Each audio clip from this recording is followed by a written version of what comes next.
It's funny, isn't it? Because you can look back and recognize the moments where you made a choice that made the difference.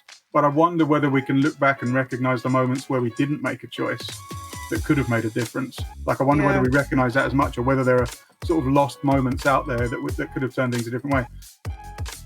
Hello and welcome to The Conversation with Nadine Matheson. As always, I hope that you're well and I hope that you've had a good week.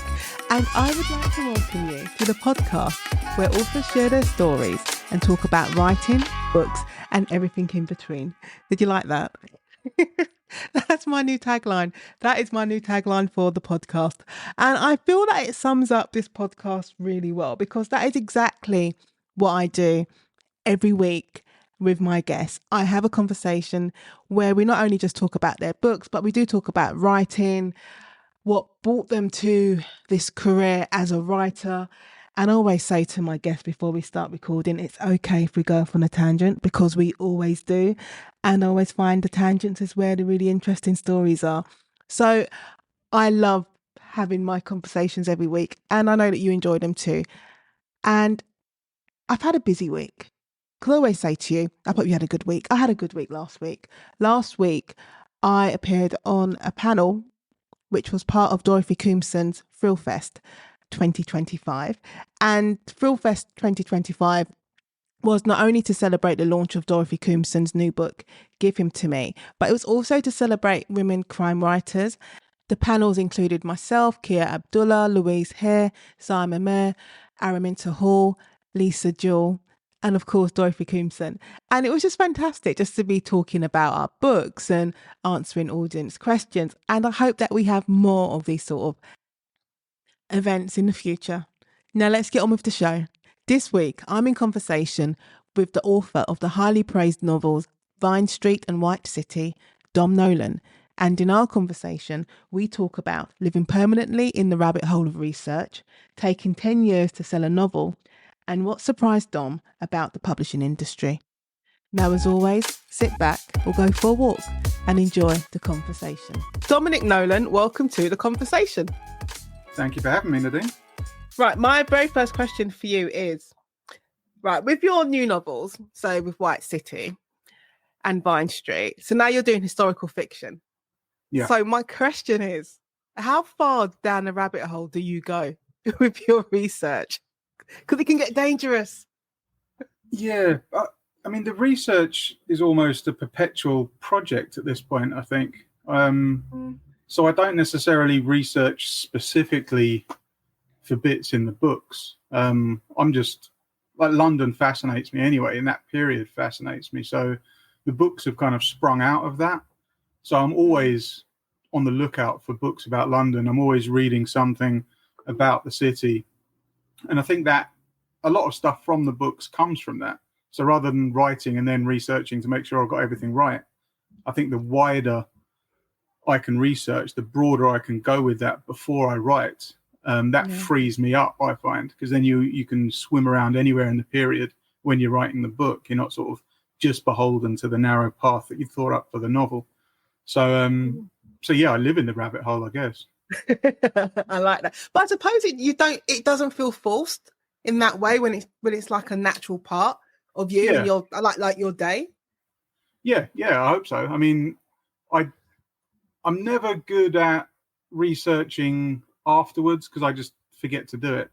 Like I tried doing that with the Boone novels, which are obviously more contemporary, so it was a different kind of research. But you know that thing where you're like, oh, I'll write down what I think and then I'll go back and check it later. I can't leave that alone. So like 12 seconds later, I'll be like, no, actually, I can't move on from that at all until I know absolutely everything about that particular subject, even if it's only going to be a sentence in the book. So I found it works better if I just do all the reading beforehand, all the reading, any book I can get my hands on. Because I enjoy it, A, anyway, so it'll be something I might be doing anyway. And B, like I said, I think I'm a planner. I'm a big planner of incident and of character. And I think it actually helps me be spontaneous the more I know and the more I've planned, because although that sort of seems like it doesn't make sense, but the more I know, the freer I am to move away from the path I thought I was going to go on. I think that makes sense, because I think that most people, when they think of planning, they think that any writer who plans that they're then stuck to the plan, that it's rigid and that it doesn't move. Yeah, it's crazy. And I always feel that's not the case at all, because I'm a planner, but I always describe my plan as, I always call it a safety net. So it's somewhere I can go to if I get lost somewhere. Or, exactly. It's psychological as much as anything else. Yeah, definitely. But I'm not stuck with it. I'm not like, I can't deviate from the path. And for me, the spontaneity that is of value is in the writing. It's in the prose. It's in the tone of the piece, not plot. Like spontaneity of plot, I don't even know how that would come across to a reader, really, to be honest with you. But I think it's in the writing. So in the same way, I'm going to compare us to like Caravaggio or something here, but the Renaissance masters, we know they sketched not only in sketchbooks, but they sketched on the canvas that they then painted on, right? And the spontaneity comes from the brushstrokes. And I think with writing, it's the same thing. I think what readers tend to remember is character and voice. And the voice is the bit where I think spontaneity can come out in the most valuable way, for me at least. So if I have a path, like you said, it's a safety net. Psychologically, I'm not worrying about that. I can change it at any time, but I'm not worrying about it. I can just concentrate on the writing. And I find it helps. It would be weird for me to write a novel where I didn't know where I was heading. Like, I like having that holistic chain to move through, because I think then at every point, all the different beats of your book are connected in an organic fashion. They don't feel like they just, were pulled out of your arse as you were going along. And I think that makes the book cohere in a far better way. Yeah, I was thinking, you was talking about the artist sketching on the canvas, and whenever you look at those art history documentaries, and you'll see, and they show like the X-rays. Yeah, exactly. The canvas, and you'll see the initial sketch on there. Yeah, so if it worked for the Renaissance masters, it's good enough for me. You know what I wanted to ask you before I go on to my other question? Because I was thinking, when I was thinking about Vine Street and White City, automatically, and obviously thinking about how much you plan, I started thinking of James Ellroy. Because a lot of people know, like, I love James Ellroy, an American tabloid, and that whole LA quartet of books that he has. But also, and now I think I might have made it up, but I'm sure I didn't. I'm sure I watched a documentary where he said that he wrote like 700-page outlines. Like he writes crazy outlines. Yeah. I think he calls them like his Bible for the book. Which is basically a book. He has like a team of researchers that go through like newspapers of the period, just pulling out anything that looks weird or interesting. Like, Ellroy will like that. Or look at this, a head was found here. We'll have that story up. And he puts all of that together. And I mean, that my plan, I would say, is almost a first draft. It's just not in manuscript form. So I do it on the computer. I do it in OneNote, and I just have a page for each chapter as I see it any time. Obviously, that changes as you go along. But it's chunks of prose, it's chunks of dialogue and conversation, it's newspaper clippings, it's maps, it's photographs, it's just everything bunged into one that I think is going to be relevant for that chapter. And then that becomes the book I use when I'm actually drafting the manuscript. But I mean, I guess the plans are probably conservatively 25 or 30,000 words. They're not quite as crazy as Ellroy's, but it's still a lot, though. Yeah, it's almost the first draft. It's a sort of proto draft, if you like. And that's where I work out a lot of the plot stuff, or how I'm going to turn plot into story with the characters or whatever. But I mean, obviously that changes. As we said, you didn't get your plan in stone tablets off the top of a mountain, so you're perfectly free to change it whenever you like. Psychologically for me, that having that document, having created that Bible for the book, is important for me to sort of keep me. It's not even about being on rails into where you're going. It's like psychologically being in the vibe, like the tone, the voice of the book is the most important thing to me. So it's like I have to channel the feeling of it every time I sit down to write in it, and having that resource that I've already created helps me every morning get into that mood. But you mentioned, like, the stone tablets and the Bible. But the way my brain works, even if my plan was written on stone tablets, and I'm very funny, like I'm very particular, like I always do my outlines on yellow legal pads with pencil. That's just my thing. But even if they were stone tablets, my brain would be like, well, I'm just going to throw them off the mountain let them break, and then move them around, because Put the that's pieces how back together. that's how I Yeah. see the plan in my head and on paper. Yeah. There Yeah, are exactly. all these sections that I can move. Yeah. What were you? Yeah, we're the same there. What were you doing before all this? Have you always been a writer? I want to know who Don was. I mean, I think all writers were always writers, weren't they? In Yeah. some way. I mean, I wasn't. When I left school, I didn't go to uni. I worked, which at 18 is funny because you suddenly have a hilarious amount of money.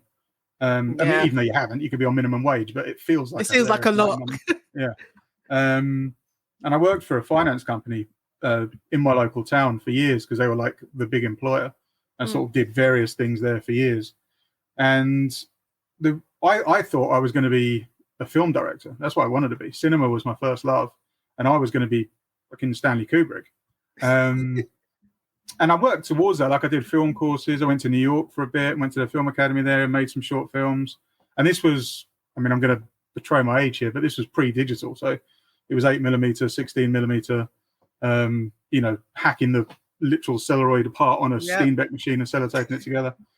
And writing, I think fiction felt scary at that point. Like, the idea that I would have to write 300 or 400 pages of something just felt so monolithic a task that I couldn't wrap my head around it. Where a film felt sort of, even though logistically in many ways it's a much more complicated process, it made more sense in my head in that time. But you have to work nicely with others. Not always big on that. And you're not in complete control. Like, you're restricted by reality in many ways. Whereas if you're a novelist, it's the perfect job for a megalomaniac, because you can put anything on the page. You're in 100% control of it. And that's where I wanted to be with my stories. But it took... I was made redundant. I was a fraud investigator at the time. They made me redundant, which was very helpful, because suddenly I had a chunk of money and a load of time, and all I needed to find was the willpower to write, because motivation was the problem, I think, at that point. So I went back to uni at that point, not really to learn how to write, because I think you've got to teach yourself that, but to get deadlines, because I'm way too British not to be mortified by, the idea of missing a deadline. So if somebody said you've got to hand this in by that date, I've done it a week early twice. And that was it. So you start writing short stories at that point. They get longer and longer.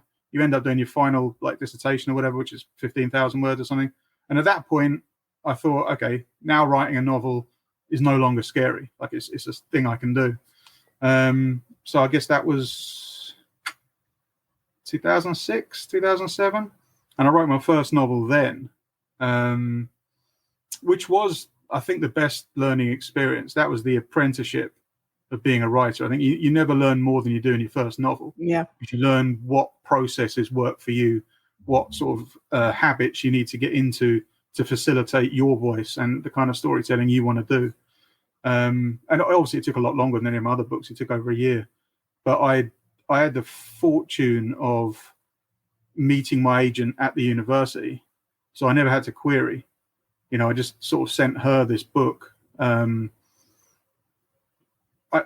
in much the way that a cat brings you a dead bird. Like, it was like 700. It was bigger than Vine Street, and it was this 19th century state of the nation novel about the swing riots in Wellington. It had about 9 different narrative strands. I mean, it was a calamity in many ways, but she saw in it what she needed to, and we set about hacking bits out of it and going on submission with it, and that began the scenic route to publication, I guess. Because it was 10 years from then until we sold Past Life. Oh, really? 10 years? Yeah. What did you tell yourself during those 10 years? Because that's a long period of... I mean, it's not unusual. I say it's not unusual. There's going to be similar stories from authors. Yeah. Between signing and actually getting their first book deal. But what was like going through your head in those moments? What did you tell yourself? Well, I'm a great compartmentalizer. And plus, the idea of publication felt like an abstraction at that point. Like, I love writing. So I was kind of happy enough writing these apparently unpublishable novels, giving them to Nick, and then she'd be like, yeah, we'll go out again on this one. And And I don't know. She was a lot more disappointed than I was, I think, when they didn't sell. Yeah. Like, I'd just be like, oh, well, better do another one. And I mean, it's weird. It's always weird the way it works out. But I mean, Past Life was really the first straight up crime novel or thriller that I'd written when I wrote it. And that's the one that publishes. So it kind of seemed weird later, I guess, when I did Vine Street, sort of moved into these sort of socio-historical crime novels. But that's what I'd been writing prior to Past Life. That was the kind of stuff I was writing. A lot of it was period, sort of sprawling messes. And Past Life was the one straight up, chronological straight line thriller that I'd written. And somehow that's the one that publishing jumped on. Yeah. It's interesting, like just going back to the whole redundancy thing. I always say there always seems to be a moment for a lot of writers, actually not even just writers. I think anyone who's doing anything creative, different to their normal life, there always seems to be some kind of pivotal moment where they're able to, in a sense, make the jump. And we have that similarity in that when they offered me redundancy at work, because I was always thinking, I want to work for myself. I want to work, even as a lawyer, like I want to work for myself. I hate working for people. And they offered me redundancy. I just hate it. I don't like answering to anybody or asking me, why are you asking me silly questions? Just leave me be. But they offered me redundancy in 2013, I think it was. And I was always thinking, you're always a writer, so you're always writing on and off. But it was that moment when they offered me redundancy and I took it. And again, okay, now it wasn't loads of money, but I've got money. And now I've got time. And I'm in control of my time as opposed to I've got a boss being in control of how I deal with my time.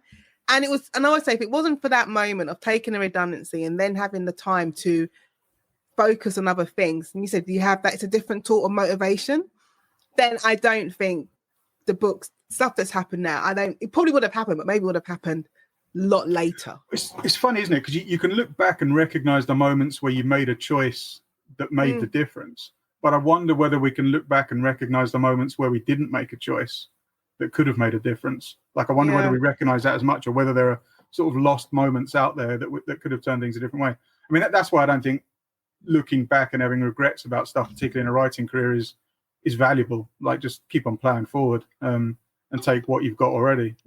But that was definitely the moment where I thought, I can either go out and get another day job and just be day job Dom, and nobody wants to be him. Or I can use this moment, this bit of time, this chunk of money, and sort of invest it in my own future, what I want to do. And in many ways, I love writing, I love being a writer, but I also just didn't want to work for a living. Like, work is like the moral corruption of the soul or something. Like, work is hard. It is, but it's the cancer of humanity. It's what's wrong with everything. So anything I could do to avoid working for a living at that point seemed like a much better choice. And writing is one of those things that's hard, but it's not, because you love it. Yeah. So I guess in the same way professional athletes don't mind, doing the cardio or whatever. I don't mind whatever's supposed to be difficult about writing. I'm not one of those writers that ever complains about it. Going, oh, this is so hard. I love all of it. Whatever. The stuff I don't love, I just don't do. So rewriting, for instance, don't like that. Don't do it. Don't do it at all. I write slowly. Yeah. So, like, if I do 1,000 words in a day, there's champagne that evening. Do you know what I mean? That's quite a lot. Celebrations all round for Dom. Yeah, because I don't do that thing where you do a messy draft.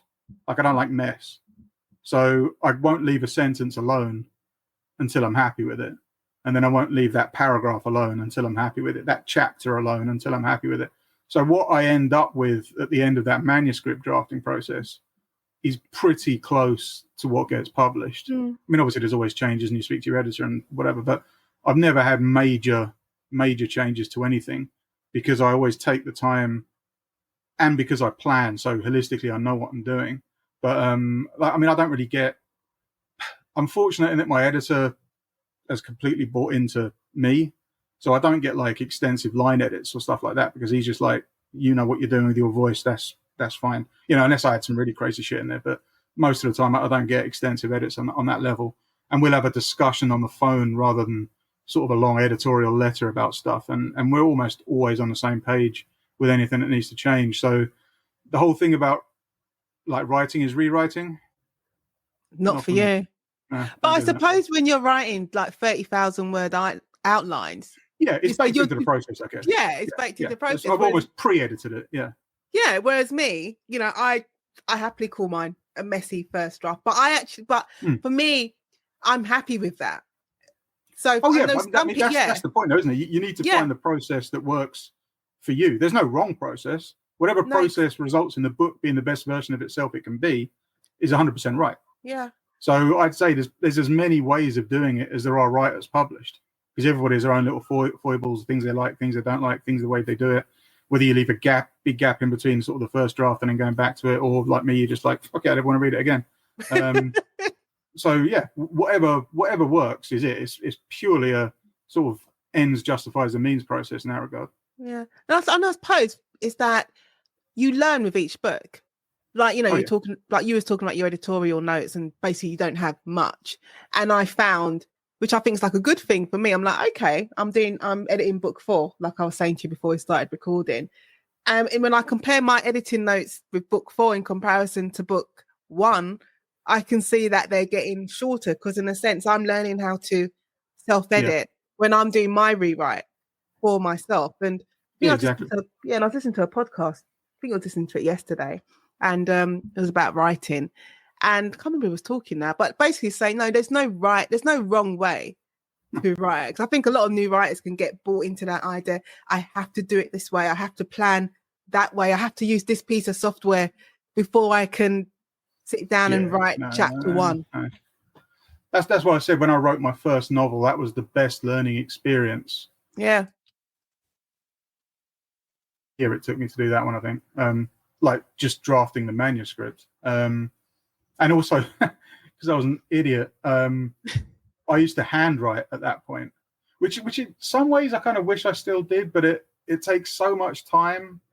And I've gone through my whole not liking rewriting stuff. And so, you know, you handwrite it, and then you have to type in the draft, which is an interesting, because that becomes part of the editorial process itself. You never just type it in exactly. I'm always like, oh, actually, this would be better that way. But then what I found, the payoff was when I change stuff, you lose stuff from the written manuscript. And so when I type a manuscript now, I have a different file for each day. So I don't like save the same file. So at the end of the process, the book will be like whatever it is, 150 or 200 files or something. So that I've always got everything I've typed. So I can go back and search for something. Because sometimes you'll change something, and then when you read it back as I'm going along, I'm like, actually, the first time I did that was a lot better. But if you're working on, I don't use Scrivener, so I guess that has different ways of doing this, but I just type into Word. So I can go back and check previous drafts. And I'd found that was something I'd lost with the handwritten thing, because you can't digitally search a handwritten manuscript. So I'll be sitting there searching through like 1,000 handwritten pages, looking for some sentence or some obscure reference I've made to something that I was happy with that I'd somehow not typed in. So that was when I decided to make the jump fully to digital. But I still do miss something of the tactile nature of doing that. Yeah, I can't do fully digital. Like, I'll do the first draft, and I suppose it goes up and down. So I'll start my outline. That's by hand on my notepad, because that's just my thing. I write my first draft. I use Scrivener for the first draft, and then after that I switch to Word. But all my edits, I have to print out the manuscript and physically do my edits. And I don't know if it kind of goes back to me being a lawyer. So when I'm preparing for trials, I've always got the hard copies of witness statements, and I'm going through it, because when I'm writing, it's a process. So I'm working. I think with editing, weirdly, I only did that for the first time on White City. So the first 3 I completely edited just on the Word documents that came back to me. And then for White City, when I got the manuscript back, I wasn't going to be at home a lot that month. So I printed it out, and I was just carrying around like a handful of chapters with me every day, sitting around wherever I was writing on it. And I'm going to do that going forward. I found that better. Because I think you read it differently on paper to you do on the screen. That's why I always prefer reading on paper to like a Kindle or something. Like, I don't mind reading a Kindle, but it's literally not the same experience. No. You know what I mean? Like, people say, ebooks and books are the same thing. It's not. There's something about the way your brain works. Looking at a digital image is different to paper, and I've always found it a much pleasanter experience on paper. So yeah, so I don't know why I'd never edited before in that fashion. Laziness, I suspect, as that's the core of anything I never find myself doing. But yeah, doing that this time was an interesting experience. But I suppose it's Not like even any. major edits, just the cadence of the language. I think, like, Yeah. I found myself just changing sentences, tweaking them a lot more than I normally do. Like, actually reading that now in my hand, sitting here as an object in the world, it sounds different to it did on the screen. But Yeah. But I suppose it's like anything, it's like you adapt and you learn as you move along. And also you said it can be a bit of stubbornness, like stubbornness on my part with the whole paper thing. Because I remember even being in court and they were moving from, paper to digital. All the files are now going to be digital. How you fill out your court forms is all going to be digital. But I'm always like, no, anything I need to rely on, if I'm going to be questioning the witness, a hard copy. Yeah, I want a hard copy. If I'm making an application to the judge based on a mental health report, which is like 70 pages long, I want a hard copy because I feel like if I'm just reading it on the screen, and the same way you feel about the Kindle, reading it on an ebook. Yeah, we're good. It's the same way I feel about paper. I'm like, it doesn't absorb in my brain if I'm just reading it on the screen. I feel like I need to feel the pages, do the highlight, and then it sinks in. When did you? It just sounds a bit strange, but you said you've always been a writer. But when did you realize that you were good? Because I think there's a difference between knowing you can write and then knowing what you're writing is actually any good. I knew that I was more interested in language and words than people I knew. I guess when I first started working, like, I'd be the guy whose emails were like overly elaborate in a sort of humorous fashion or whatever. That guy, the annoying guy. And I read more than most people I knew, and I didn't really write in any organized fashion. Like, I didn't write short stories or fiction or anything, but I was always just sort of, I don't know, like the writing equivalent of doodling or something maybe. And then I guess because I worked in the film thing, there was obviously an element of writing in that, just writing short scripts and whatever. But in terms of knowing I was good, those things that happens in like liminal stages, I think. I mean, once an editor says they want to represent you, you sort of think, oh, okay. And I mean, I'd been at university, so I guess you hand in stories and you read stories by other people at the university, and you're like, they're good. That's what I always thought. So you know where you stand with your peers in that regard. But then it becomes a level of sort of professional transition, I guess. So your editor, when they first buy your book, that's another stage. You're like, okay, I'm good enough to be published. So then how good am I in the realm of published authors? Who knows? And I think it's really only the last couple of books where I've thought, this is interesting. This is interesting because not only am I doing what I want to do, I'm pretty good at it. Like, I'm okay. Vine Street's a pretty good book. White City's a pretty good book. I'm happy with them. There's not much I would change about them looking back. So it's a becoming, I think, the feeling of being satisfied with your own work and realizing that, yeah, you're okay at this. Were you surprised when Past Lives came out, like, of the reaction you got to it? Especially when you said that wasn't your first book either. No. So that made it weird because it was the first publication. So it was the first real level of collaboration, too, I guess, working on it. Like, I'd never... My agent had always read my books, but nobody else ever had. I didn't have a writers group. I didn't have beta readers. So that was the first time that a wide group of people, I guess, had read anything I'd written. I mean, your publisher's always going to tell you you're brilliant, aren't they? They're not going to say, I've bought your book, it's a bit naff. So, I mean, it came out and it was, I don't know, there was a couple of reviews for Past Life, I guess. It didn't sell anything, really. I mean, there's the expression, it sank like a stone, but it sank like an arrow. Like, it didn't even make a splash. It just disappeared. And when After Dark came out, it was COVID. So everything shut down. There were no events for it. So it was, I don't know, even when I was published at that stage, it almost felt like it was happening completely under the radar. and the only feedback you were getting was like other writers who maybe had read it and liked it. So I guess Vine Street was the first time there was a slightly broader reaction to anything, and then it's reviewed in the Times, and all of a sudden it's on a slightly different level. I mean, we still can't sell copies of any of them, but the reaction's been pleasant in terms of the press and other writers. Yeah. What surprised you about the industry? Once the first book was published, Past Lives, and you're going through that experience of you saying it's not a stone, it's just an arrow, and it's barely making a splash. But what surprised you most about the publishing industry? I think I'm not sure publishing knows a lot about publishing. Like, I mean, we're in a weird transitional period now, I think, because, over the last, certainly in like our lifetime, you've had the end of the net book agreement, you've had the rise of supermarkets in book selling, you've had Amazon detonate like a nuclear weapon in the middle of the industry. And Amazon is fully vertically integrated. They commission books, they edit books, they publish books, they sell books. But they've got like a completely separate model to the rest of us. And I don't think publishing now, outside of the massive names that sell huge numbers, I don't really think they know how their own economic model works. And like, if the sale is something going with Waterstones, it's not like they're running around the indie.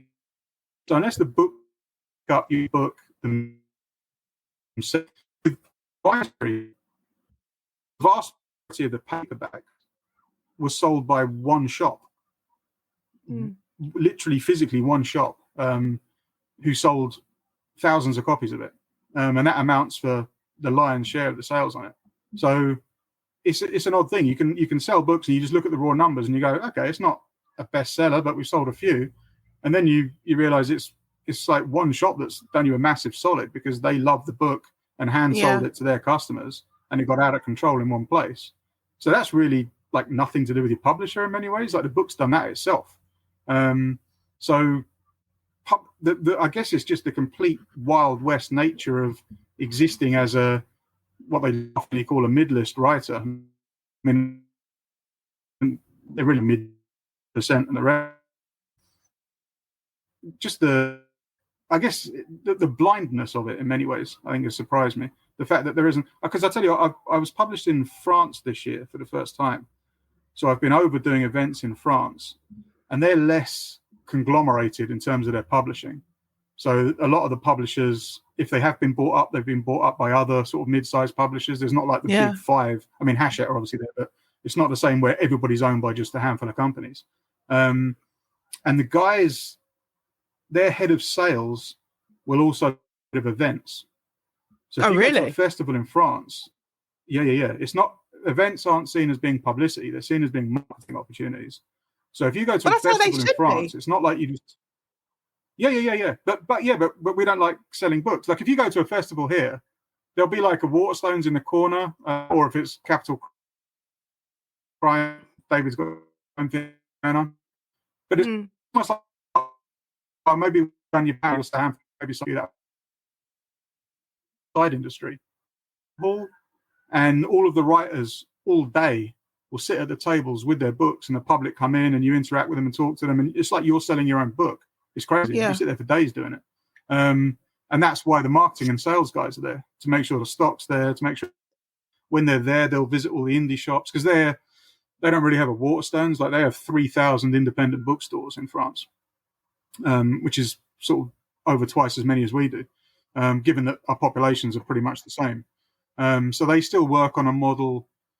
Book selling kind of still feels over there like it feels like it should have been here in the 60s or 70s before everything got bought up, before publishing sort of consumed itself. I think publishing here is like the snake that swallowed its own tail, and it can't quite believe it's digesting itself as it's watching itself do it. Like it can't quite realize that it's killing itself, but that's what's happened now. We've entered this odd phase where there's no integration between the corporations that own the publishers and the people who sell books, other than on another corporate level via like Waterstones, whatever. And I don't know. I think there needs to be some kind of cohesion that's missing these days in the selling of it. I always say publishing. That was a ramble, but yeah. It was a good ramble. But I mean, I always say publishing, they like to say that they have rules, but there really are no rules at all. And that's just the way I see it. And, you know, I came from a profession there are rules for 5 minutes. I mean, they change their rules immediately. Yeah, so I always say as well. I said the rules that are there, they're always in flux. And I've come from a profession where rules are firmly, they are literally set in stone, and it takes a lot to to make. They're not flexible at all. It takes a lot to move them or just to amend them slightly. So I've always found that like a challenge for me, moving from law to publishing, and I'm like, this doesn't make any sense. I have a very linear brain. Things need to go from A to Z, and things aren't going from A to Z. They're going up and down all over the place. Yeah. Well, I think it's also because, and this is probably a good thing for us at the moment, but editorial is still run by the book people.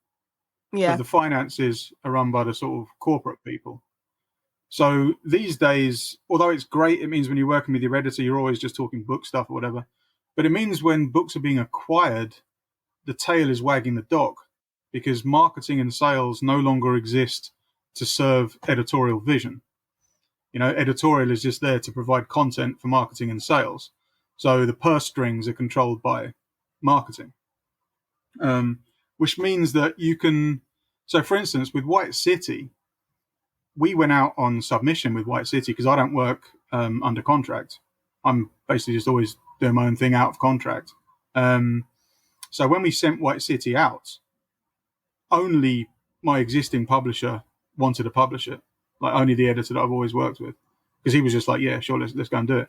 But when we try to test the market, all other editors, even people who said they loved Vine Street and whatever, they wouldn't touch it. We were told by more than one person it was impossible to publish. Yeah, it was too bleak or too nihilistic, or the market won't allow it, as if the market's like a troll that runs around telling you what you can and can't do. I'm like, you're literally the supply part of the market. Like, you control it. What are you talking about? Like, demand in publishing and reading books, demand doesn't drive the market, because people have to see the books. Like, you need visibility, and that's entirely a supply side issue. So again, this is just indicative of the fact that publishing isn't in control of that part. Nobody's really in control of it. Like, I don't think Waterstones care whether they sell a back catalogue or a front catalogue book.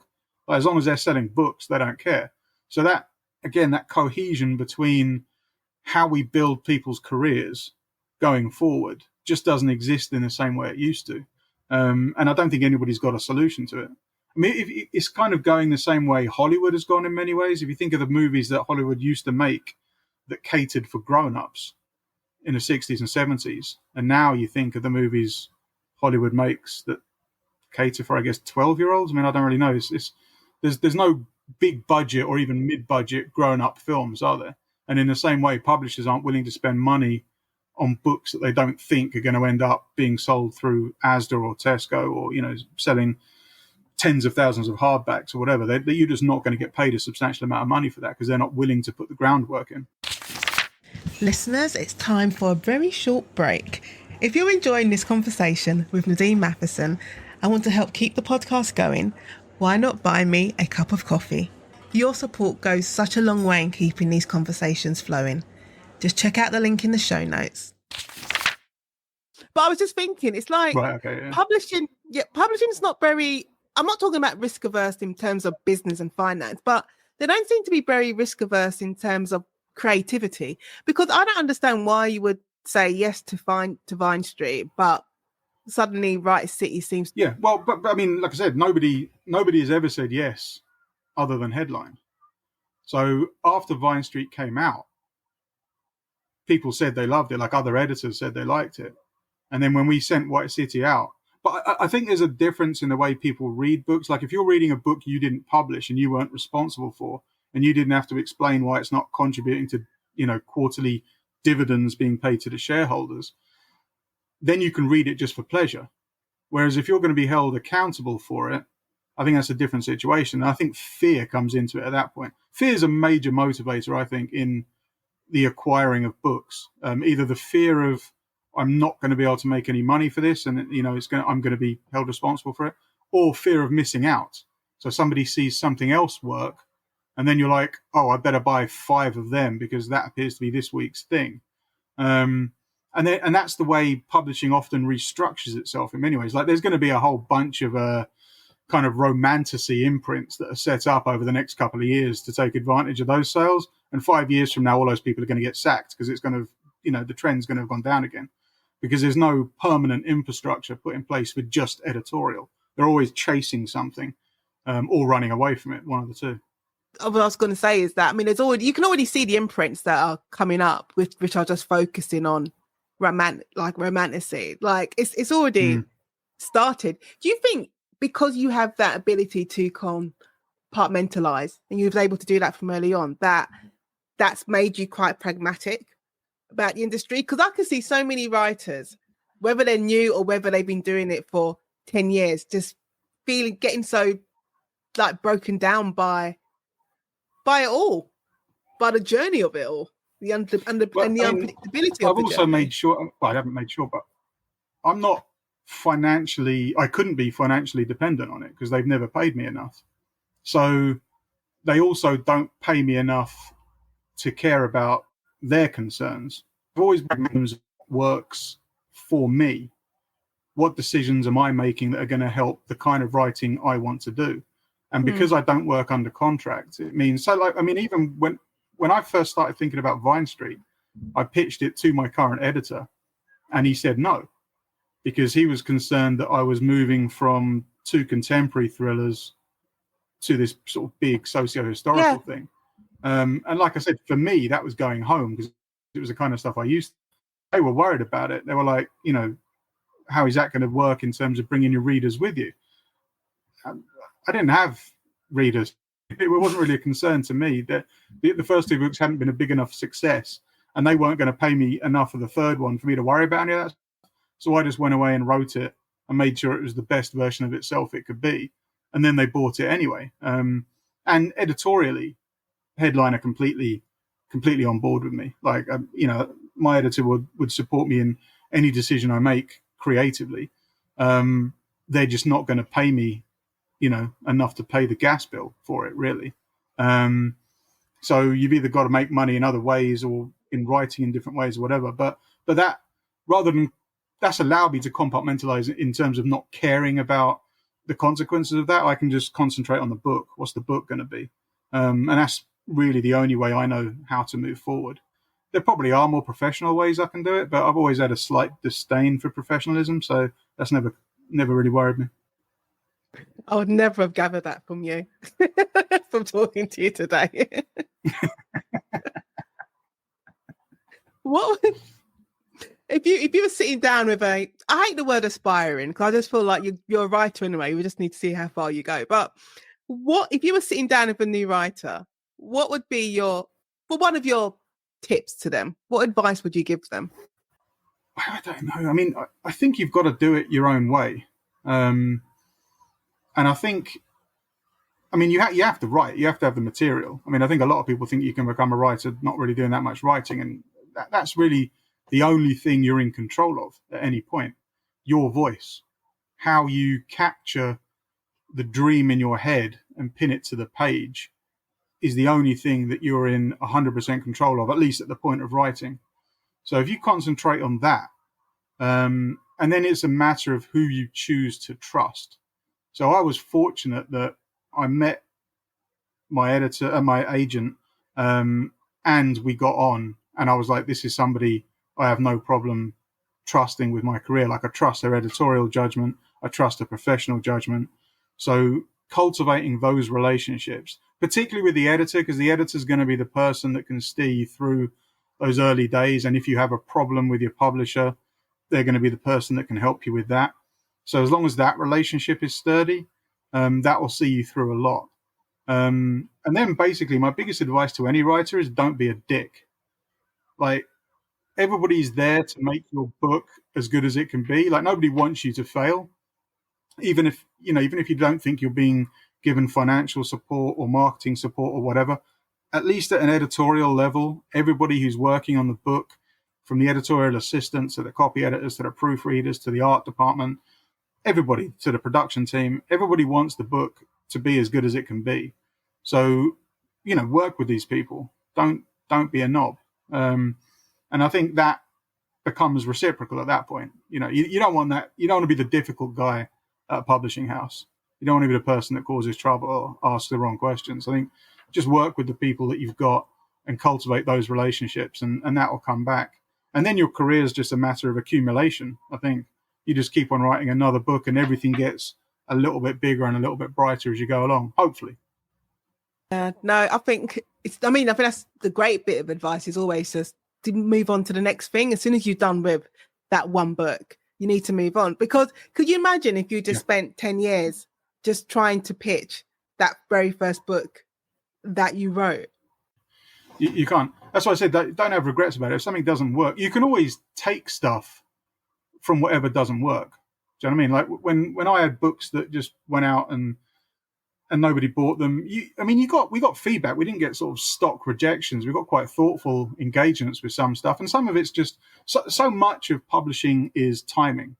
It's just chance. It's when you've sent a book to somebody, what mood they're in when they read it. So when we found my editor, that was Past Life was the first book he ever bought.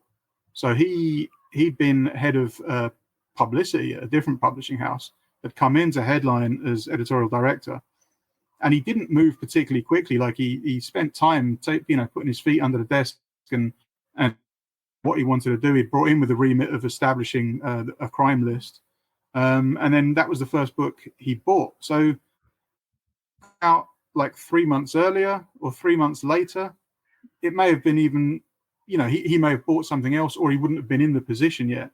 So it's crazy. As I said, he's still the only person in London who's ever said yes to publishing one of my books. So the margin between a book like White City that gets the reviews that got and just not being published at all are so thin that it's laughable to think about. And yet it means everything in terms of having a career. And it's crazy because anyone, I say from this side of the fence, looking at you and looking at the reviews for White City, which have been amazing, no one will be thinking of the journey that you've had to go through in order to get to this position now.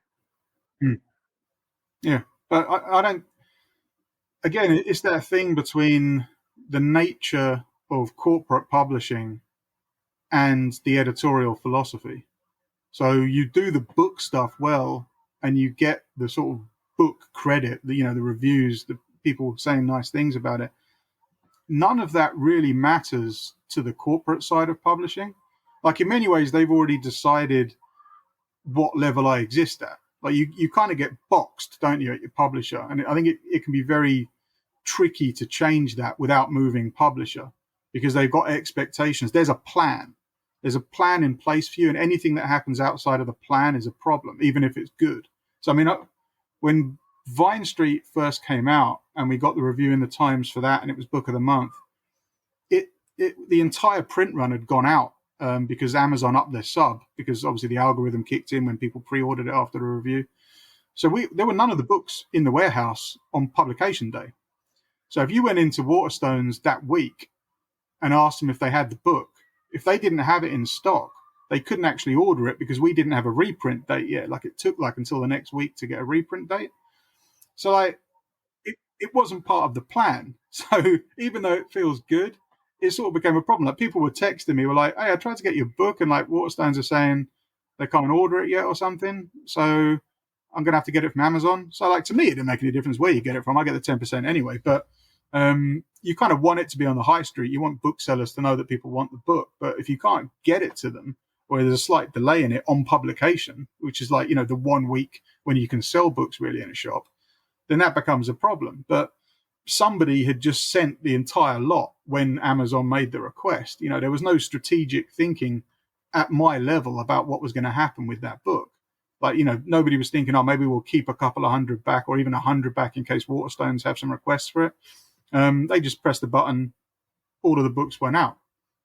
So that's that difference between the corporate side of it and the editorial side of it, when you exist at the level I exist at, when the advances and whatever they pay me are at that amount, is like they're not.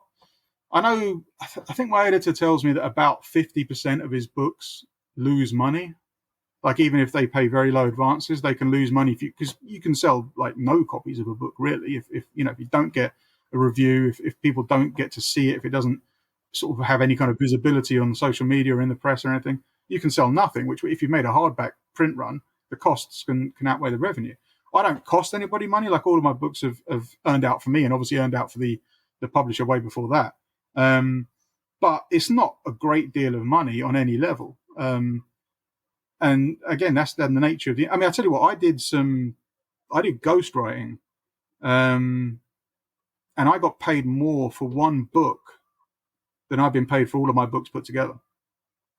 Really? Actually, I don't even think I'm surprised by that. Actually, especially now with the amount of books that are ghostwritten that we know about. Yeah. But the economies are crazy. Even I did a bit of uncredited rewriting for the same people, which was about 3.5 weeks work. And I got paid more for that than my first 3 books put together, just for 1 month's work. So the money that floats around at the top is just vastly bigger than the money that floats about where I exist at the bottom. So what are you working on next? What's next for you? Because I said, well, after Vine Street and White City, I said, no one else, and I was talking about James Ellroy and the LA Quartet. And that's what I was thinking of with you and your books. So how many do you think you have? Moving forward, yeah. Moving forward, yeah.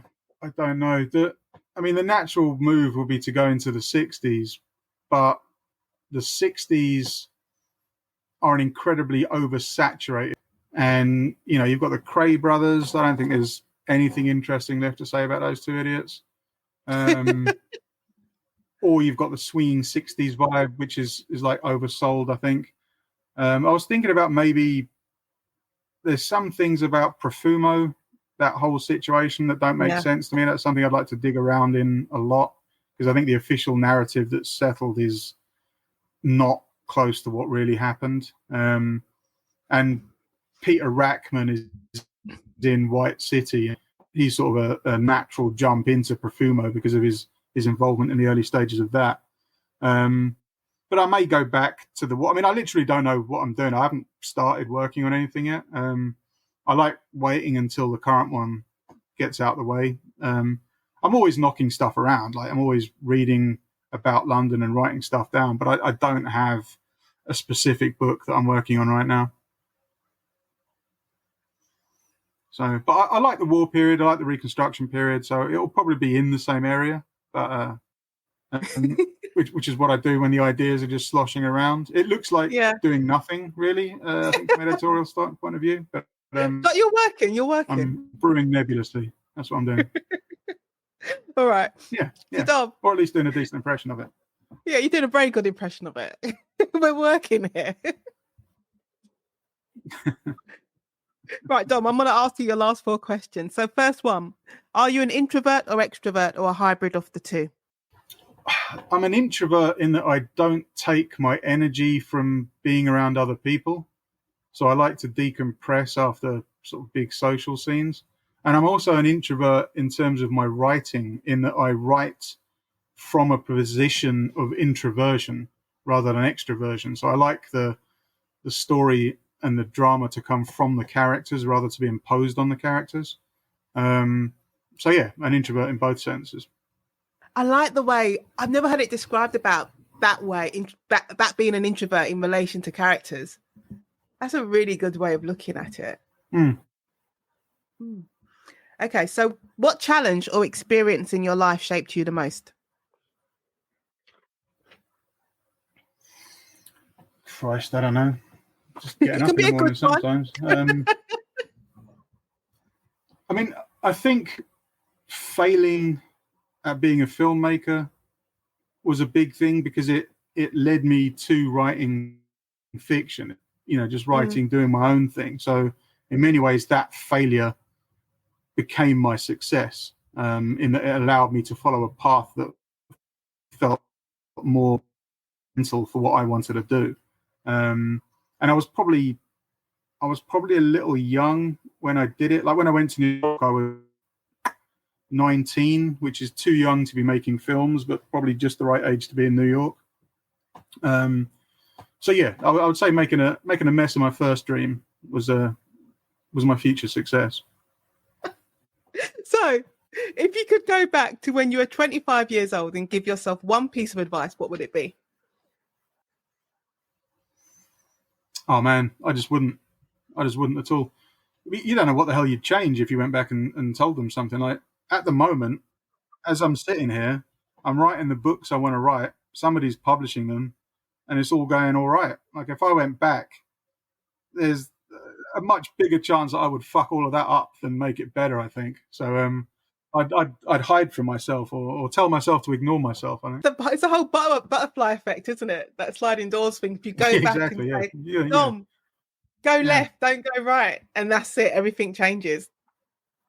Exactly, yeah. I'd come back to the future and we'd all be talking Chinese or something. I love that. Oh, you know, do you have? I'll never say a favorite movie because I think it's very hard to say this is my number one favorite movie or book. But what's in your top? What's the book? What's the film that you'd always go back to? I would say, I mean, I love 30s cinema and I love 70s cinema in terms of Hollywood. So I love the screwball comedies, and my favorite one is probably Holiday, which is Cary Grant and Katharine Hepburn.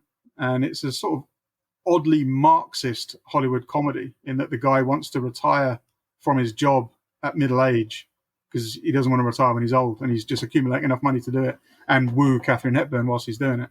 That's a very good film. And in the 70s, I love the neo-noirs, like the sort of revisionist noir films, Chinatown. I love the Chandler adaptation of the Long Goodbye, the Altman one, which I think if you're a Chandler purist, you probably hate. But I love it when somebody makes an adaptation that just turns the book upside down. Like I don't want to see the book on the screen. Like I've read the book. I don't need to see a film that's a carbon copy of it. That doesn't do me any favors. So I like somebody making an interpretation of the book.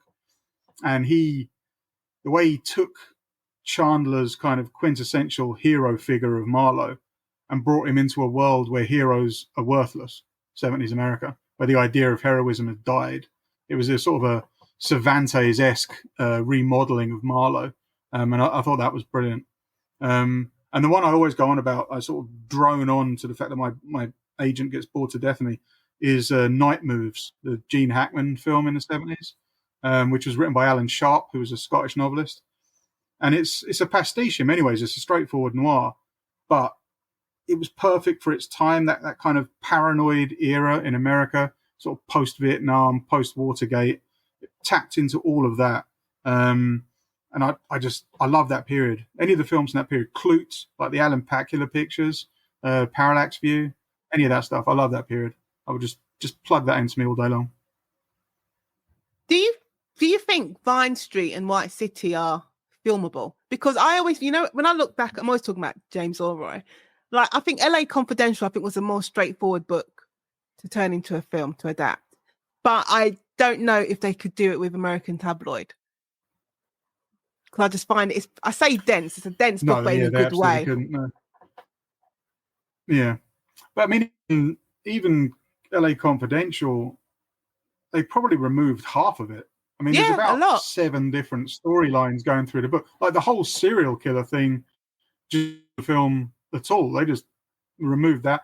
Exley's father isn't in the film. Like they combine so many characters, and they did it well. It's in that respect, it's a masterclass of adapting a sort of complex book into a film. Although I wonder whether it loses some of its Elroyness. Killed Dudley Smith. Like he's such a figure over the quartet, and is sort of the dark soul of it. And by having victory over him at the end of the film, I don't know. I mean, I enjoyed the film, but that made me wonder.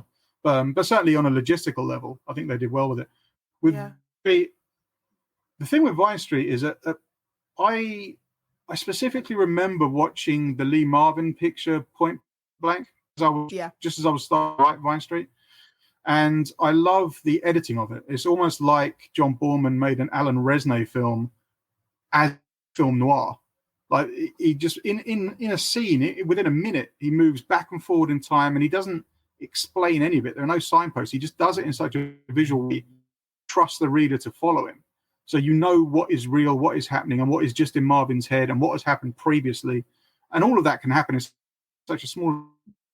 And I was like, you can't do that writing. Like within a paragraph, it's very difficult to move in time and space without the reader along with you.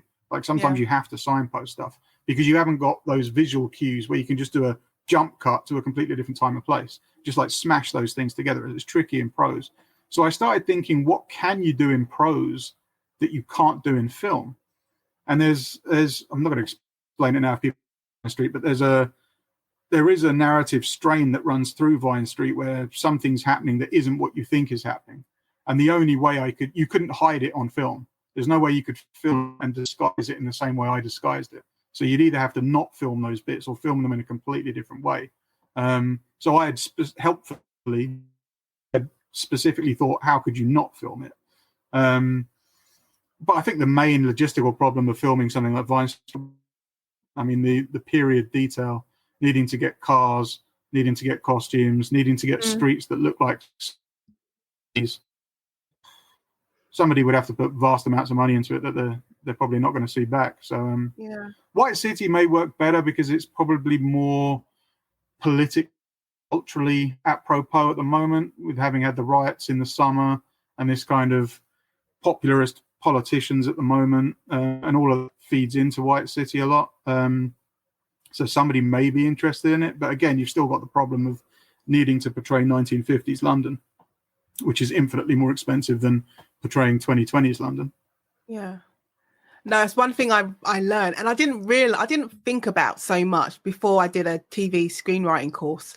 And then I think we was talking to producers, and then they were talking about costs, but not the costs in terms of, paying for talent and things like that, but the costs that are incurred when you're dealing with different time periods.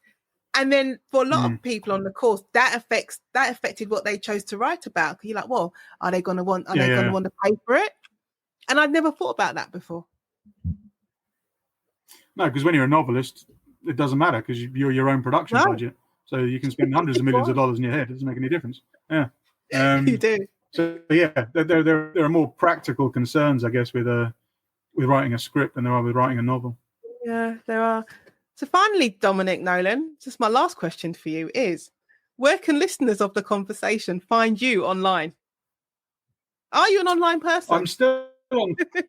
I'm on. I don't have a website because we've discussed my professionalism. Yes, we have. I'm still on Twitter. I'm sitting at the bin fire on Twitter, and I have jumped a little bit. I've half jumped to Blue Sky. I tried Threads, but I found it strange and weird. So yeah, I'm on Blue Sky and I'm on Twitter. So yeah, if you really need somewhere, come to Blue Sky. I'm on Blue Sky. It's nicer there. The water's warm. I think that is the one I'm leaning towards. Yeah, it definitely is. Well, Dominic Nolan, that just leads me to say, finally, but not finally, that sounds so bad, but just to say, Dominic Nolan, thank you very much for being part of the conversation. It's been a great chat. Cheers, Nadine. Thanks. Thank you so much for listening to today's conversation with Nadine Matheson. I hope you enjoyed it as much as I did. Be sure to tune in every Tuesday for a brand new episode featuring more amazing guests. Don't forget to like, subscribe and leave a review. It really helps the podcast grow. And if you'd like to support the show, you can buy me a cup of coffee or sign up on Patreon. The links are in the show notes. And if you'd love to join the conversation as a guest, feel free to send an email to theconversation@nadinematheson.com. Thanks again for your support, and I'll catch you next time.